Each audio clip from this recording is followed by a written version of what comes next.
Good afternoon and good night. Hello, everybody. Welcome to Revolution Gathering. Hopefully, you're getting this live and direct.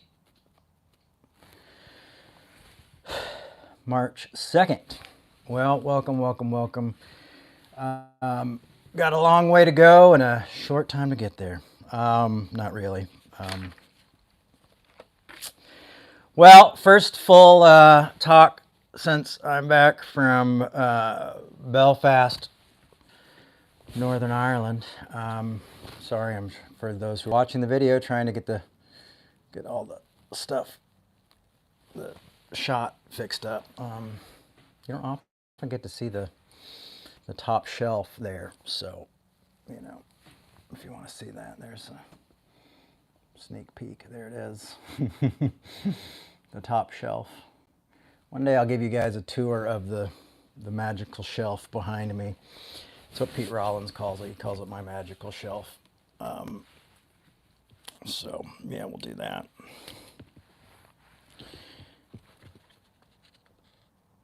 So, heard any news lately? Talk about the news, man. Everything is. The news is completely overwhelming in the world right now, and I mean, the complete onslaught of constant news is a bit much. Oh, look at that! It's giving me a new thing about. I'm gonna push that. Hopefully, I won't. Oh, there you go. Hello, Heather. I try not to watch the news. Yeah, I try not to watch the news either, but the news is everywhere. On my Instagram and then all that stuff. So I try to stick to a few news channels and not let all the gossip get to me. But man, it's easy to have a worried mind in this time, in this day and age. Now that why I'm thinking about it, my son always reminds me to tell everybody to like and subscribe. So don't forget to give us a thumbs up and subscribe and turn on your links. So if I'm your notifications, which who does that? But if you do, that would be great because then you can get a little ding. Revolution is live and direct.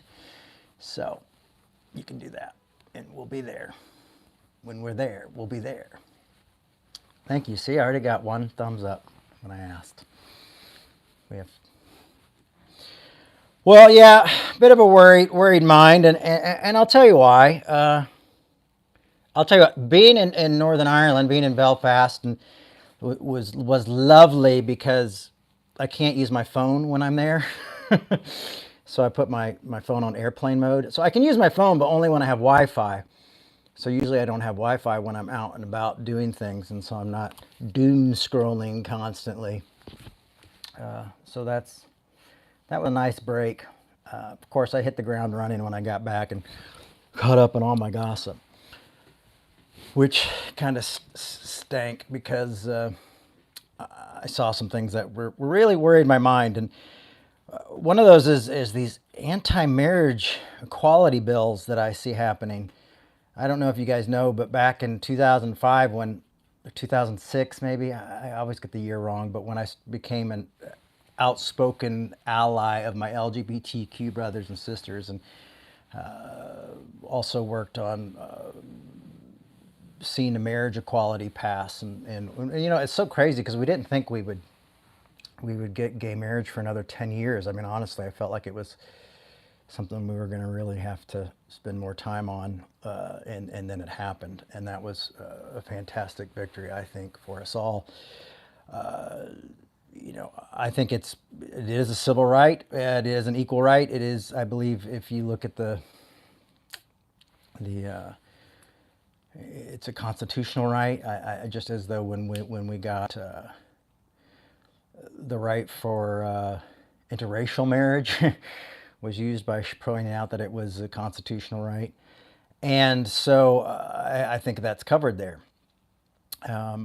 But I've seen recently that there's this kind of, there's Michigan, Idaho,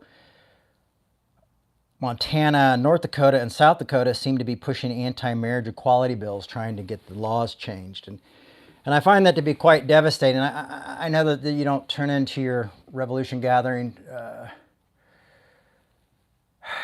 to do to get your political updates on your revolution gathering, but when injustice comes in, I've said this before, and it's a quote from Dr. King, but injustice anywhere is a threat to justice anywhere, and I think we have to pay attention to that. I think it's very important for us to pay attention to when we see that happening. So that's why we talk about it here. I've got a nicotine mint, and it's a little too strong because it's the 4 grams. Couldn't find my 2 grams, so I'm going to take it out so I don't turn green in front of you guys. It's very frustrating, and I just saw someone from there, from Dakota, just said they're there, and I hope that you're talking to your representatives and letting them know that this is something. I mean, I've seen some great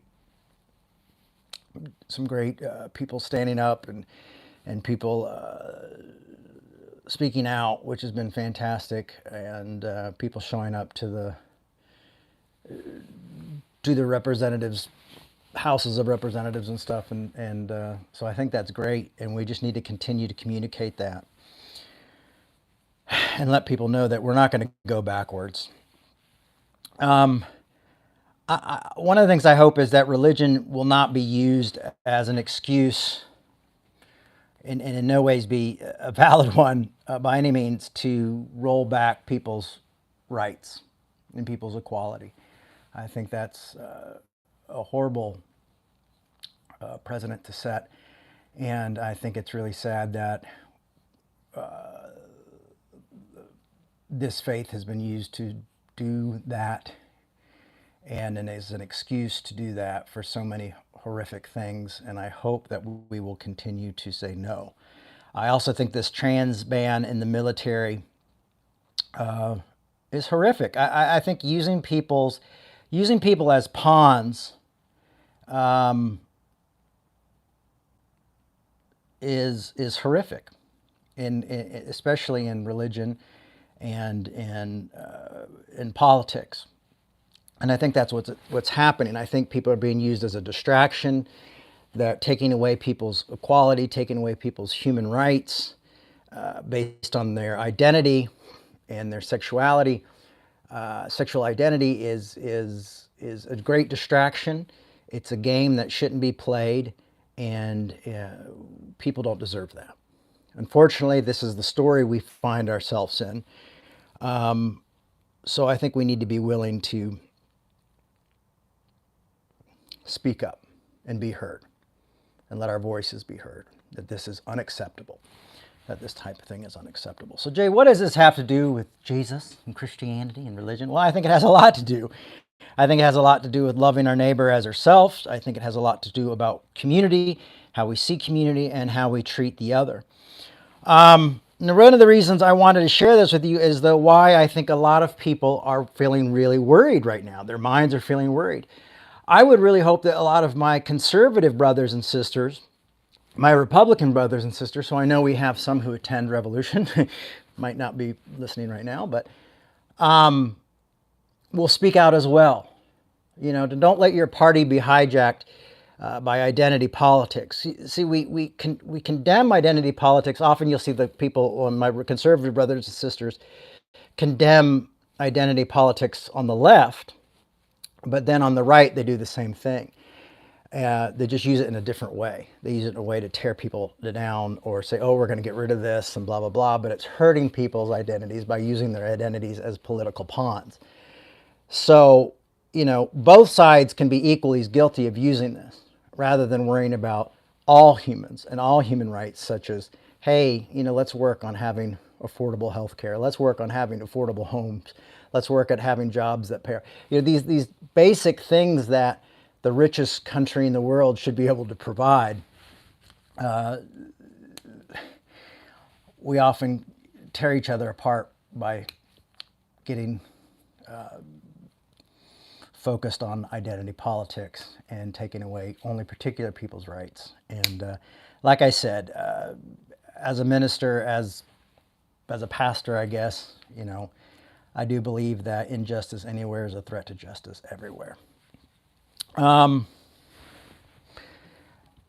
Also, when I got back, I saw this AI Gaza video put up about making Gaza into this great place to visit and into this type of, statues of Donald Trump and all this kind of stuff. And I was just really grossed out by it, to be honest with you.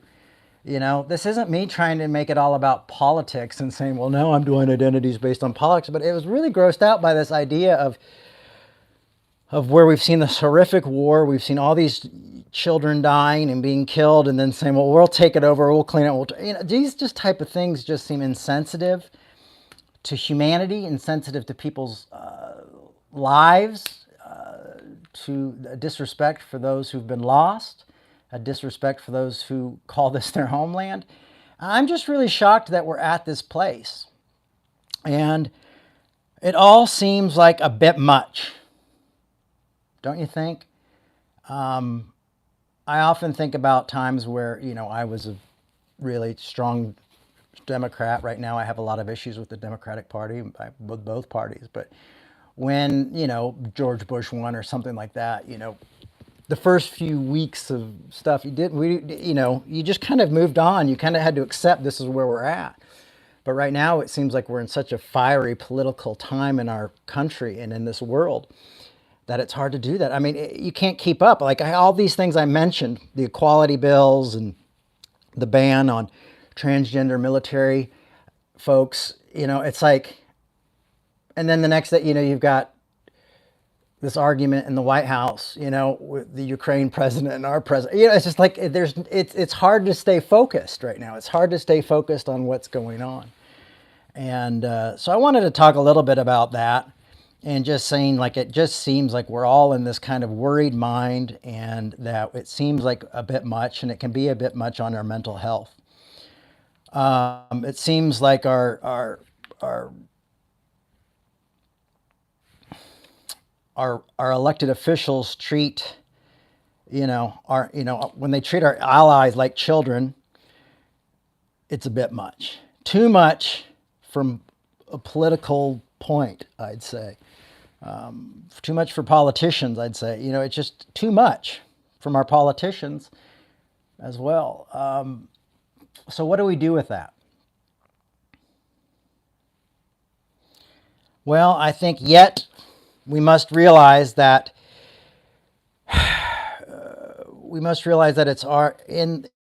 we are in this time, and we're all in the same boat. And I think that's part of it. And I think, God help us that we're all in that same boat, but we have to realize that that's where we're at. We're all in this together right now. We're all in it. And it's easy to say us and them. It's easy for us to say these are the bad guys and these are the good guys. I think we have to speak truth. I think we have to be transparent about injustice and talk about injustice. I don't think it has to be a bipartisan thing. I think it needs to be something. I do think it should be a bipartisan thing. I don't think it should be this thing that we're continuously being camps of us and them. I think as humans, we can see when injustice is arising, and we should be able to talk about that injustice.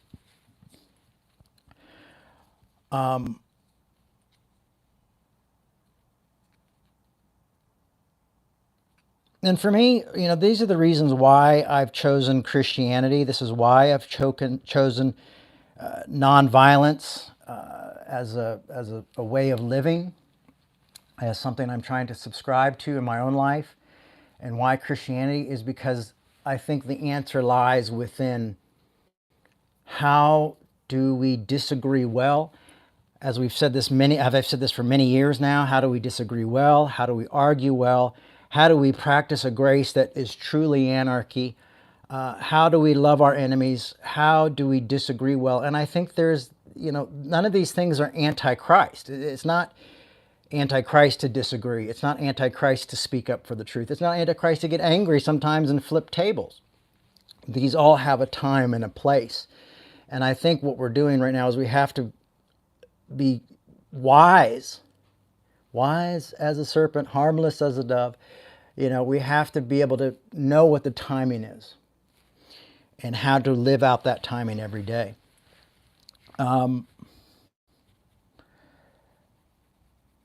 So as I was thinking through all of this stuff, and I was thinking about just being in Northern Ireland, Pete Rollins, my buddy, took me down to Derry, where Derry Girls was filmed. Just kidding. It was filmed there. And that's a great show. But took me down to Derry to see where John Hume's grave. I wanted to go to John Hume's grave. I just was like, you know what? I love John Hume. One of the reasons I love John Hume is because he had this realization in the midst of this civil war of watching his country divided. You know, he watching his country kill each other over this conflict of Protestant and Catholic, and you know, England and United Ireland, and was watching this war happen. And for him, he came to this realization that the only way peace can really exist here is if we all work together. You know, he didn't think that we sit at two separate tables or we stay divided, but his thought was that we can only find peace if we find it together. And so he wanted to bring everybody together. And it was very controversial for him to bring people together. He was having meetings with all these different people, different parties. And at the same time, his own party he got his house firebombed by people from his own party. But I really wanted to go. I wanted to see this guy's grave. I wanted to see Hume's grave. I wanted to speak to him at his grave. And that's what I did. You know, I'm a weird guy like that. I went to his grave, and his wife was there as well. So I spoke to both of them. They did not speak back, so you'll be glad to know that. That would have been a bit strange. But I paid my respects. I went and got a picture in front of the John Hume mural. And I went to see his peace prizes, which he is the only one to have all three of the Dr. King Peace Prize, the Martin Luther King Peace Prize, the Nobel Peace Prize, and the Gandhi Peace Prize. And he's won all three, and I got to go see those, and that was really great. But for me, one of the really interesting parts when I was in Belfast wasn't just necessarily that, because I was trying to think about how do I talk about that and bring that up and all that stuff. But one of the really interesting parts was when I was shopping. Me and Pete went and we were looking at all these vintage shops. I got Pete to take me around to look at record shops and vintage shops. And we were in this vintage clothing store called MASH. Matter of fact, it's where I bought this camouflage shirt because it's for short people. And often they're way too long for me, and this is a medium short, so actually extra short, so it's almost a little too short, which is really nice. What does that have to do with anything? Well, I'm looking around in the shop, and there was all these really cool little knickknacks laying all around. And I looked, and I saw this stick with a mirror on it, but the mirror was like, it was like a bicycle mirror almost, like you would see on like an old bicycle, like, you know, there's like a line, you know, a metal line and a little round mirror, and this little, you know, this little metal mirror connected to the end of the stick, you know, like it would be like a rear view mirror. So I was like, is this for looking around corner? What is this? You know, what is this for? And it was kind of like one of those painter's things where you know, sticks where you can like loosen it and it can go out longer. And I couldn't figure out for the life of me what this thing was for. Anyway, I put it down, kept shopping, and it kept bugging me. Like, what is this? This is the most strange thing. Like, it had all this strange stuff, but usually I'm pretty hip to the strange. But I still couldn't figure out what this is. So finally I was like, listen, I should ask the owner, like, what is this? And he's like, well, you know, it was $150. So I couldn't figure out why was the stick with the mirror on it $150. And he goes, well, mate, that's from the Troubles. Yep, someone already guessed. Boom, there you go. And it's for car bombs. And I went, what? And he's like, yeah. And he's like, what we do is you out the stick and you check for bombs for cars to make sure there's not a bomb under your car. And I remembered talking to Pete's mom and Pete's dad when he was still with us. And they would say every morning they would have to get up because he drove a delivery truck, and they would have to look for bombs under their cars before they left, and before his delivery truck, he'd have to look for bombs under his car every day. And that reminded me of another story that Carol Rollins, Pete's mother, told me, is that times that she would have the kids and they would be at grocery stores and a bomb threat would come in. And the bomb threats became so normal that she would just scoop her 3 little kids up. Come on, guys, we got to get all this, put all this stuff, just leave the stuff, we got to go. And she would just take them to another grocery store because they had to get groceries. And so this became this everyday thing of this bomb stick. I was trying to remember what it was called, so I was Googling things today to try to remember, and it was literally just called either a mirror stick or a bomb stick. But that's where they lived in every day. As a kid, I remember, because I drank a lot as a teenager, things called Irish car bombs. But in Ireland, in Northern Ireland especially, this was a big, very big reality. I mean, even after the Good Friday Agreement, there was still some unrest. And I think one of the biggest bombs happened. I don't know if it was after the Good Friday Agreement or right before, but one of the big car bombs happened. But this became such a normal, everyday way of life for them that it was just, and almost didn't even interrupt grocery shopping because this was the story that they found themselves in. And the reason I share this with you is because in DBT, dialectic behavioral therapy, is one of the things we talked about.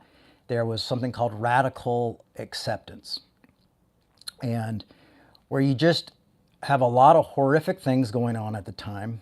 You might be dealing with something really tough, but you just kind of have to almost in a meditative way, radically accept this moment that you find yourself in. It could be the loss of a loved one,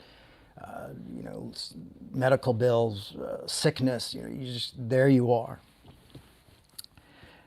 And I feel like that's a lot of what the folks in Northern Ireland had to do, is they just kind of, and that's what, probably unconsciously or consciously, Carol Rollins and a lot of the people of Belfast in Northern Ireland were doing, was just going like, this is just the reality we find ourselves in. This is the moment we find ourselves in, and we just have to live it, and we have to accept it. And we just have to move on. So, we got to get our shopping done. Can't shop here. We got to go somewhere else. Get up every day. No bomb. Okay. Check for the bombs so life can move on,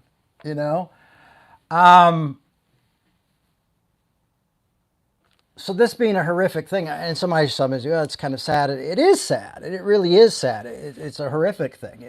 No one should have to live like that. And that's why, John Hume is one of my heroes, is because he not only brought, peace to that, but he realized that everybody needed to be a part of that peace. And it was up to everybody to make a decision what happened in Northern Ireland. Do you see the line I'm trying to draw here, though, is like what I'm trying to say here is the common ground I'm trying to find here is that we're in a horrific time where we're not being bombed every day, but we know we are part of a country that does bomb people often, or send bombs every day. But we're a part of a thing where we're being bombarded every day by really horrific stuff. And we find ourselves where we have to live within that moment every day. Often like checking the news seems like we're looking with the mirror, or, is there going to be a bomb? What's going to be the next thing that happens? Every time we're doom scrolling, all these things that are happening to our lives every day. It's not a pleasant place to live right now. It's not a pleasant way to live, especially when we see so many of our LGBTQ loved ones suffering because they're being used as pawns in these games. When we think that our loved ones might lose their medical health, their Medicare and things like that. It's a scary time to be alive. A lot of uncertainty. And often we have to live in that uncertainty. But what do we do with that uncertainty? And that's what I've been thinking about is, you check for the bombs so life can move on, and you grasp this kind of radical acceptance of the reality that we have to live in.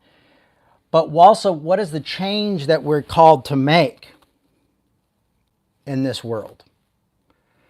And when, we hear things like, be the change you want to see in the world, and it's often said, Gandhi said that, but so many people have said it in different ways that You could read that quote a million times and given to different people. But what do we, where do we find ourselves in that? And that's why John Hume, that's why I was like, Pete was like, that's crazy. He's like, I don't know how many people gone out to John Hume's grave. And this was the amazing thing about John Hume's grave. It's in this beautiful, very old cemetery in Derry, in Northern Ireland, and beautiful cemetery. And it's very, some of the gravestones have trees growing around them. It's so old. And there's kind of different parts of there. There's this really beautiful area where all these old, beautiful, beautiful, like tombstones and mausoleums. Just breathtaking in some of them. And so Pete dropped me off. We thought we had found John Hume's grave, and I was in the wrong place. And so I kept walking around, and finally I had to turn my phone on. And I didn't want to turn my phone on. Did not want to do that because it costs so much money when you turn your phone on out of the country. And so I had to turn it on because I could not find John. I was lost. And so I look up and find out where his gravesite is, realize I'm in the wrong spot. And I'm lost in the graveyard. And I have to work further down near the street. And in my mind, I kept thinking, like, his gravesite can't be down there because those are like in between roads almost. Kept walking down. And it was interesting because John Hume's grave was with the working class folks. It was just with the normal people. It wasn't this great big thing. It was just a tiny stone. Nothing to write home about. It had him and his wife's name. It's like they had one plot. It wasn't even two plots. And there it was, right in between the road with like just layered up with these, like just a couple other gravestones.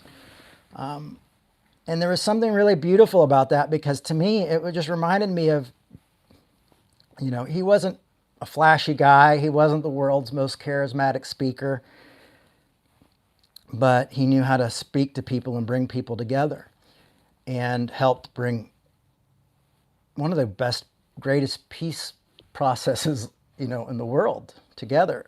And how normal people can change things. You don't have to be, Martin Luther King to me is always just bigger than life, probably because he was gone long before I was born and he's a member of history. But John Hume is kind of this kind of normal guy, chain smoked cigarettes, probably drank too much.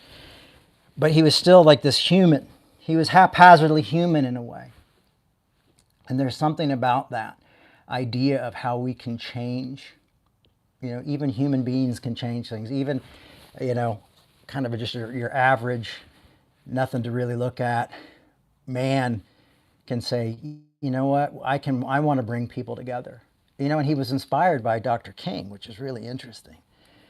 And I don't know, I think there's something really radical and really encouraging in that concept of normal, everyday people saying, he was going to be a priest, and they didn't want a priest, and then he had a smoked salmon business. It was just a really interesting guy, but just really interesting, normal human being. And it gave me that idea of, here we are, he, like everyone else, was looking for bombs under his car every day, and then just said, I don't want to live like this anymore. I don't want to live in a divided community.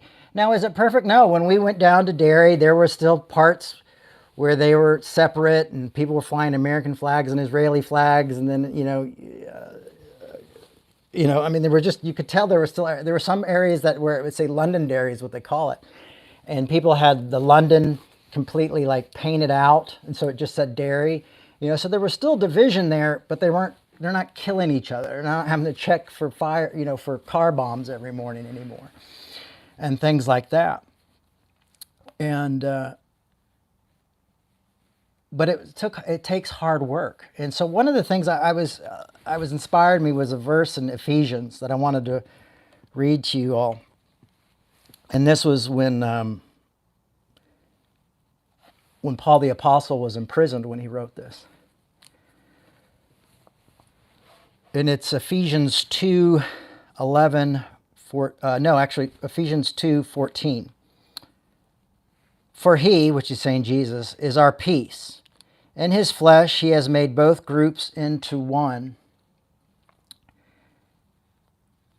and has broken down the dividing wall. Now he's talking about Jews and Gentiles here. But as you can see, this is where nonviolence ideas come when they collide with Christianity, where Dr. King got these ideas and things like that. For he is our peace. In his flesh he has made both groups into one and has broken down the dividing wall. That is hostility between us. And then you think about it, we're in a place right now where we're separate.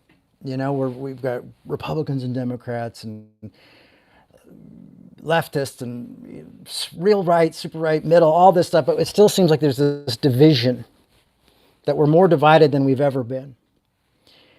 And you see people who are really encouraged by everything they're seeing in the news, and you're like, what? How is this possible? Like, because people think differently. People have different experiences, and it's hard to grasp. And it's hard not to just all of a sudden say, well, they must be hateful, horrible, horrific people. It's hard not to just cast on that judgment. But when you realize that we're in the same boat, this is our country together. We have to share this world together. We have to share this land together. This is our country together. Something happens and you have to go, okay, well then now we've got to learn to navigate this. Now this is why we argue well. This is why we disagree well. This is why we try to reason with one another. And it seems almost impossible. But we're in a moment where we almost have to just radically accept the story we find ourselves in. And so he goes, Christ has broken down the dividing wall. That is hostility, that is the hostility between us. He has abolished the law with its commandments and its ordinances, that he might create himself one new humanity in a place of the two, thus making peace. And might reconcile both groups to God in one body through the cross, thus putting to death that hostility through it. So he came and proclaimed peace to you who are far off, and peace to those who are near. For through him both of us have access in one Spirit to the Father. So then you are no longer strangers and aliens, but you are citizens with the saints and also members of the household of God. Built upon the foundation, the apostles and the prophets, with Christ Jesus himself as the cornerstone. In him the whole structure is joined together and groans into the holy temple of the Lord, in whom you also are built together spiritually into a dwelling place for God.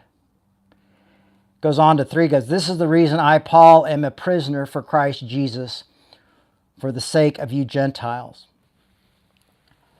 And so I hope we can hear this today, is this idea of the things that when I look at my folks that I really admire, like Paul Tillich, who was kicked out of Germany, and was also an inspiration to Dr. King, and Dr. King was an inspiration to John Hume and all this stuff, which is really great how they're all kind of tied together.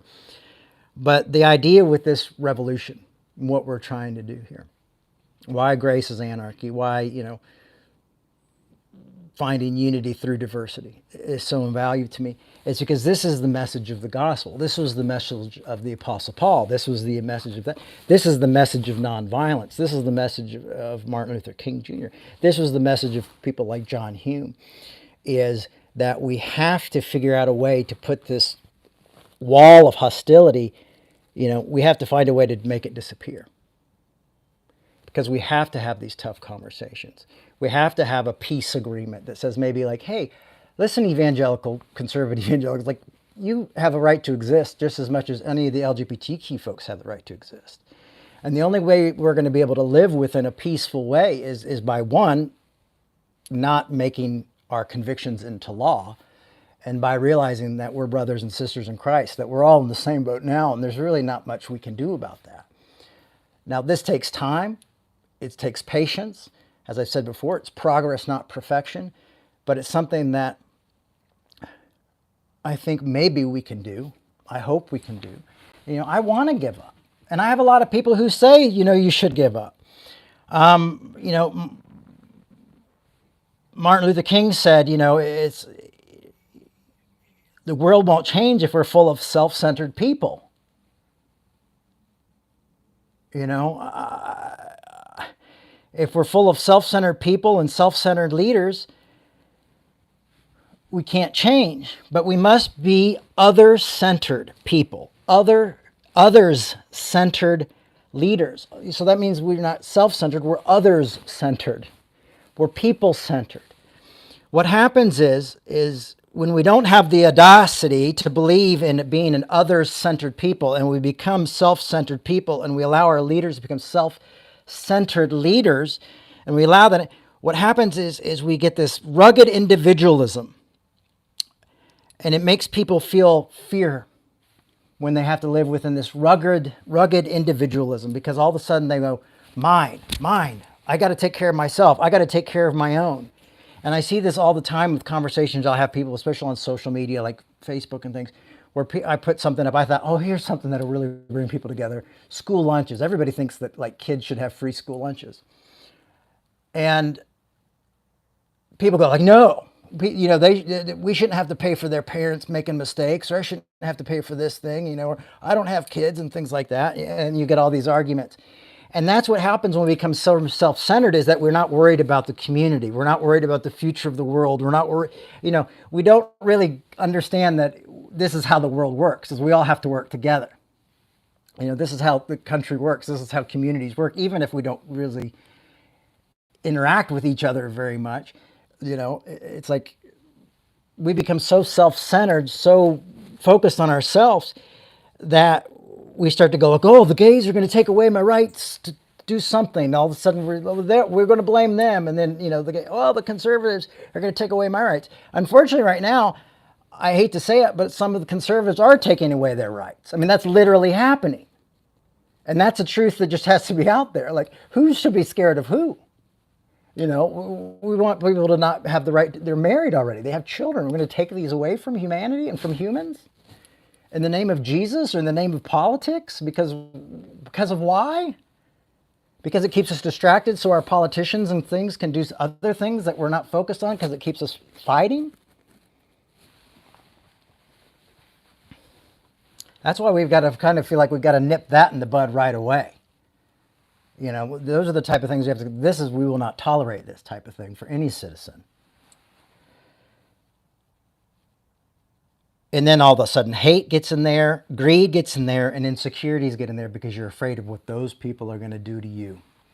And what happens is the politicians take advantage of us and say, yes, that's what they're going to do. And we'll save you from having to do that. Why we're left, with most of us who are living paycheck to paycheck, are really left with the bills. So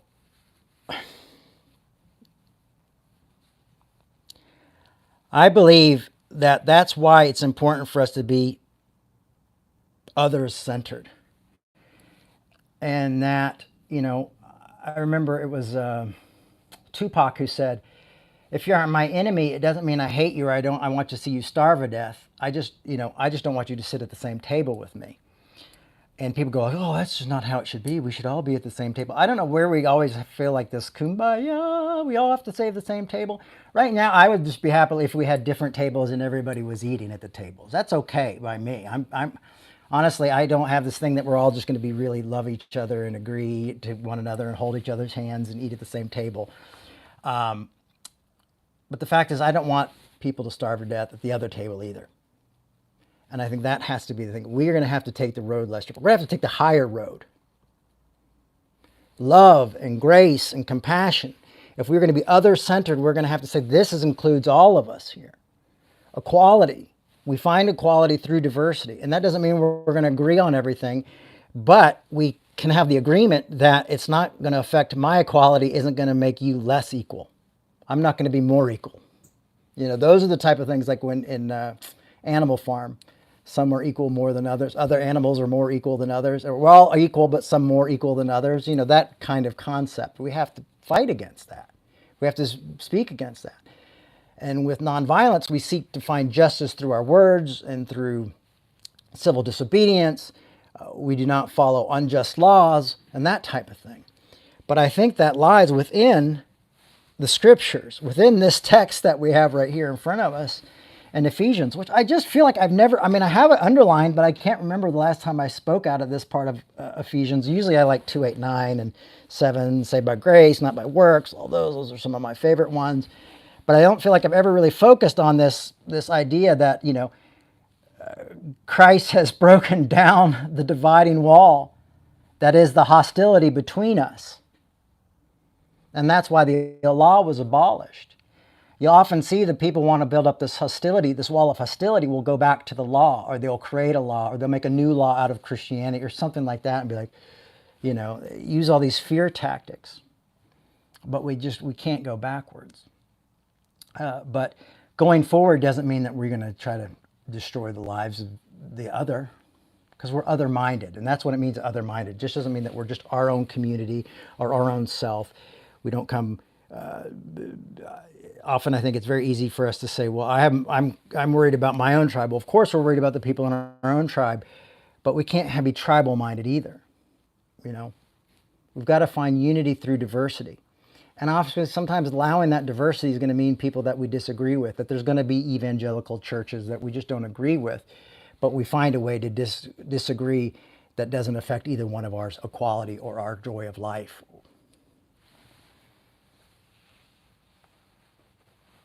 I'd say, yeah. I mean, someone just put up saying it's hard when answered prayers don't look like the way they want. Answered prayers have never looked the way I want them to look. I barely even pray anymore.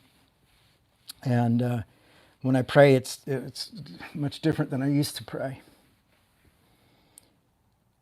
But I think these are some folks, this is what I wanted to share with you today. We haven't even gotten through Galatians yet. This is the first year in like probably 4 years I haven't gone all through Galatians at the beginning of the year, but that's because we're in a really strange place in time right now, especially in the United States. And so we're kind of having to adjust. And that's another thing, is when you're other-centered, you adjust. You adjust to what's happening. You adjust to these moments that you find yourself in, and you're not maybe able to do what you're normally used to. Maybe there's a new normal, I mean, I think about how great it is that people don't have to use those bomb mirrors anymore. But for a while, that's the reality we find ourselves in. And if we can become more focused on not just how can we make the reality better for ourselves, but to be, when that other-minded idea is how we can make it okay for everybody. And that sometimes means giving up. Everybody gives up a little bit of something. Nobody really wins, but nobody really loses. That's the hard part of peace process, but that's the part of being human. That's the part of living in a diverse society, and when we all just go, well, it's all my way or the highway. I mean, unfortunately, that's just not how humanity works when you live in a country here. So there you go, folks. That's my 2 cents today. As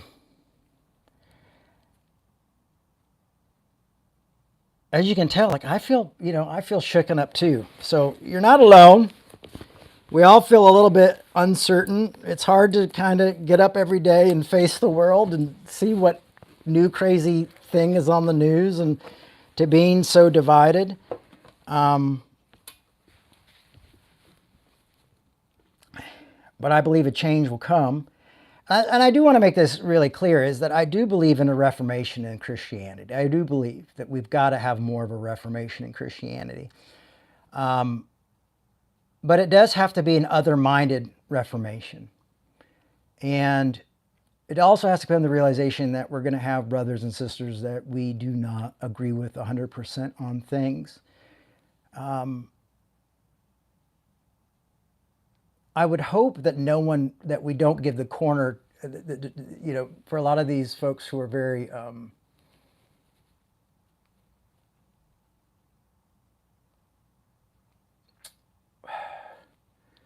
lot of the folks who practice prejudice or say really horrible things about people and try to change these laws. I mean, those are the folks that I hope we can speak truth to, But we can also see that maybe, for them, they're enemies of misinformation. I know a lot of you who grew up in very conservative Christianity, and you believed it also at one time in your own life.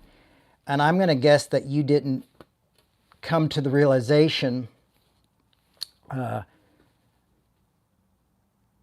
of the Christianity that you find yourself in now by people telling if we continue to tell each other people they're horrible and they're bad and they're things like that. For me, how I came to where I'm at today is because someone told me I was making Christ's death in vain. Someone told me that I was miserable for no good reason. Someone told me that, all that legalism and stuff was really not part of it. Someone cared enough to tell me the truth and show me love, even when I felt like it was too good to be true, and then realized it was true. It was really beautiful. But one of the reasons I didn't want to be involved in Christianity is because Christians were so angry and so mean and so hateful. And unfortunately, right now, I see a lot of that on the left. In the left side of Christianity are very demanding their own way, mocking people and doing these things. And I just don't think we're going to get anywhere by doing the same tactics of the things that drove us away from church to just point towards those people. I think we have to take another road. I do think we have to show love and grace. I really do believe we have to love our enemies. I really do believe that that's what Jesus was trying to teach us. I really do believe that that's what Dr. King was trying to teach us. I do believe that that's what John Hume was trying to teach us. And I believe this is a road less traveled, and I believe it's a tough road. And I'll tell you what, I said this before when I was talking about John Hume recently, is that it didn't happen overnight. It took 30 years. 30 years. And then when it happened, when it all happened, they signed the Good Friday Agreement. John Hume got dementia and couldn't remember what happened. Dr. King was shot down and never got to, these are the realities of the world we find ourselves in. It's not easy. It's not going to be easy. Dr. King said, I'm so grateful that Jesus said to love your enemies and not to like them, because I can't like it when someone firebombs my house. I can't like it when people lynch my brothers and sisters. But I can find a way to dynamically love them and see the need for them to be set free from that legalism, to see set free from that hate and from those prejudices and from those, and now I would say heterosexism and those type of things. And set them free from that fear that they live in with that individual ruggedness that they think they have to have, so they can't even see a need for children to have a meal at school. So that's the type of thing we're dealing with every day.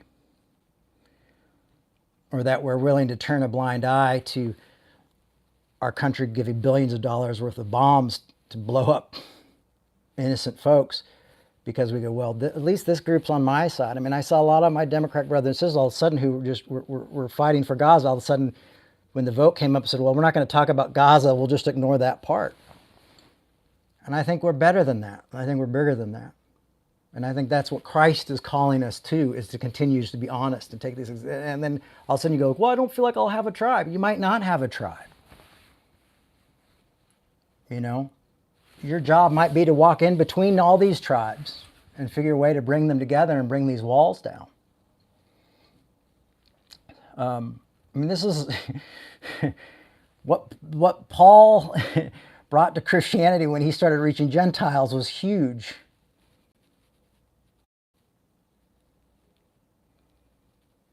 So it won't be easy. I'm sorry. So you guys' comments come up so quick, sometimes I can't read them all. And I try to, but sometimes my eyes aren't fast enough. We'll continue to talk about this. Today's not the end-all talk on all this stuff. We'll continue to talk about this way and come up with ways to better do this and be, like Reverend Barber, I think, is doing some really great stuff right now. And he's getting organized, and they're marching on Washington. And I wish I had money to buy a plane ticket and go down there and march with them. I'm just not in the place to do that. But I'm grateful to see people who are doing that. And I hope if you are in a place to do that, you'll do that. And if you're able to call your representatives, especially if you live in some of those cities that are trying to turn back marriage equality, you'll speak out for that.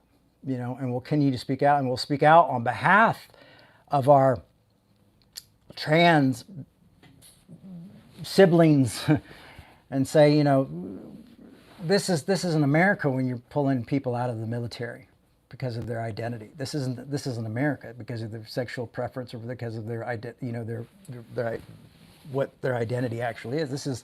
That's wrong. This is not love. This is not grace. This is not the country I want to live in.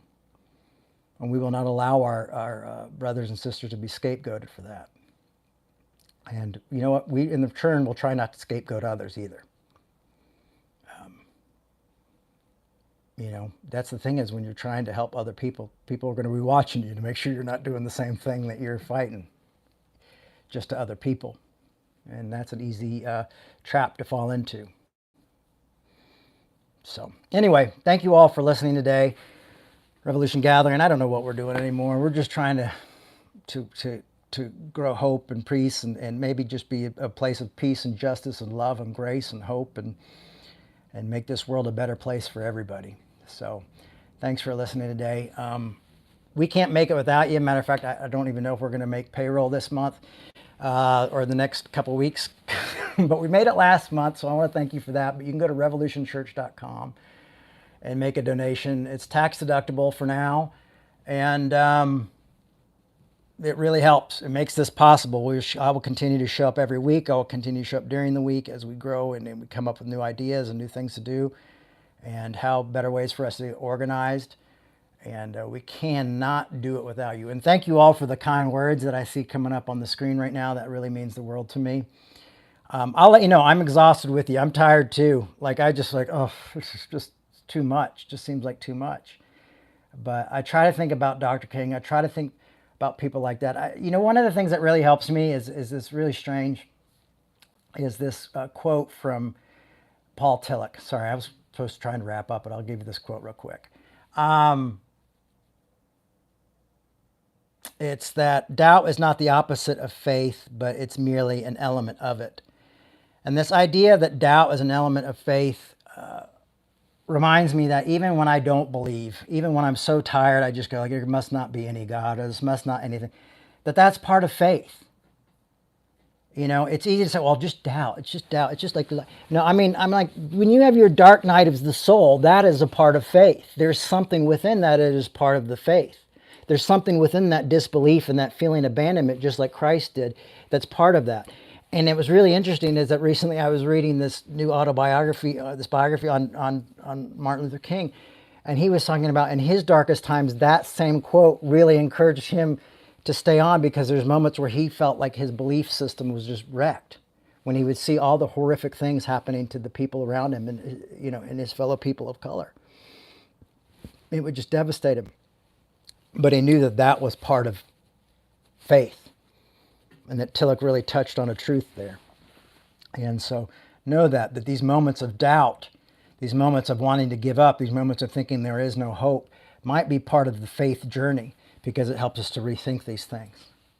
Sometimes it just reminds us that we need to take a nap, or we need to eat something, or we need to get a good night's sleep and wake up and fight another day, or that we need to take a break. But that's all part of this journey. That's all part of even this doubt, even this moments of feeling like giving up and disbelief. That's part of the faith. They're intertwined together. So thank you so much. Please don't forget to like and subscribe. Share all our stuff on Instagram and YouTube and Facebook. That really does help us a lot. And if you can make a financial donation, that really helps. You can do that at revolutionchurch.com. We've got we've got PayPal and Venmo. You can donate on either one of those, and we can get you a receipt for your taxes and all that good stuff. So thank you so much. Lots of love, lots of grace. And let's try to put this stuff to work and see what happens. Bye-bye.